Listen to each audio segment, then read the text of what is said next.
Bonjour à tous, j'espère que vous allez bien, B'ezrat Hashem. Comme vous le savez, lundi soir, les 19 qui se lèvent, on va dire un mot sur la paracha Vaishlach et faire un parallèle.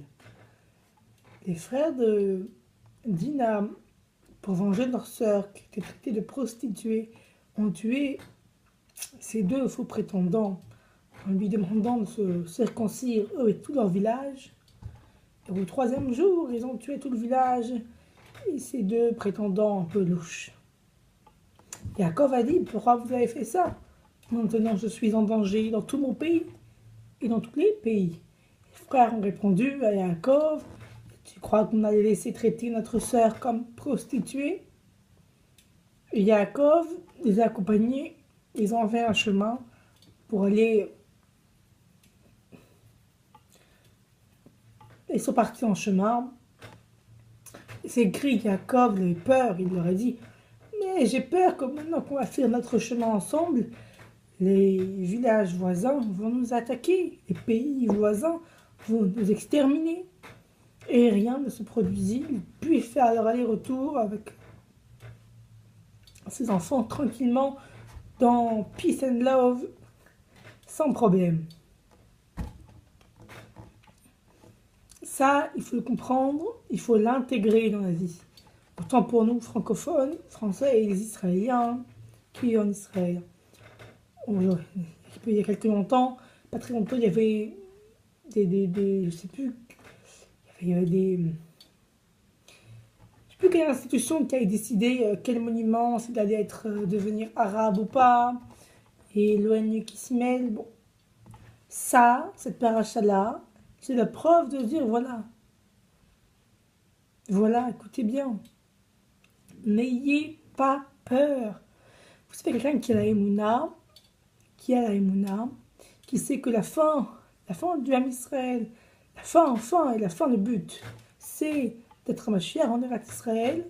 Il n'a pas peur, c'est pas des petites lois de l'ONU ou des associations qui vont dire ça, tel monument, c'est au Goïm, c'est plus à vous. On n'a pas peur.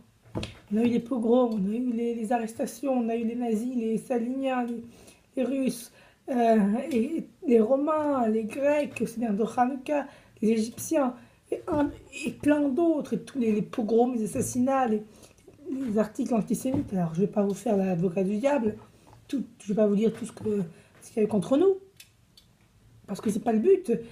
N'ayez pas peur, ne stressez pas, il y a eu avant, et je vous le dis, il y en aura encore après, mais ce n'est pas une prophétie. Il y a toujours un rachat qui se lève.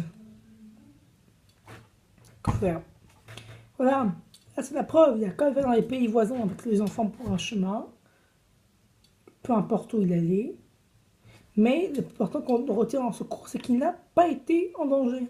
Et il le dit lui-même, il avait peur et il n'a pas été en danger. Vous savez, ça vient de la Emouna. C'est drôle parce qu'aujourd'hui, c'est Yutet qui se lève, Rosh Hashanah, la Rassilot Lubavitch, l'Admor Azaken, Rabbi Shneor Zalman de Liadi, Shneor, pour le Tanya et Shulchan Aruch Harav, a dit,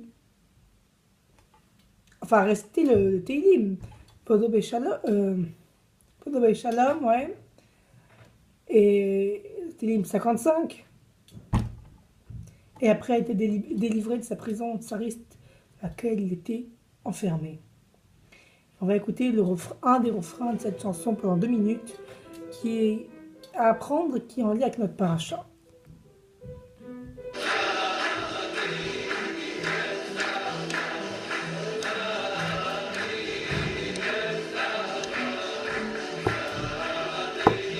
Les paroles, c'est ce Teilim, Va'ani Eftarba. Et moi, j'ai confiance en toi. Comment tu fais les choses? C'est magnifique.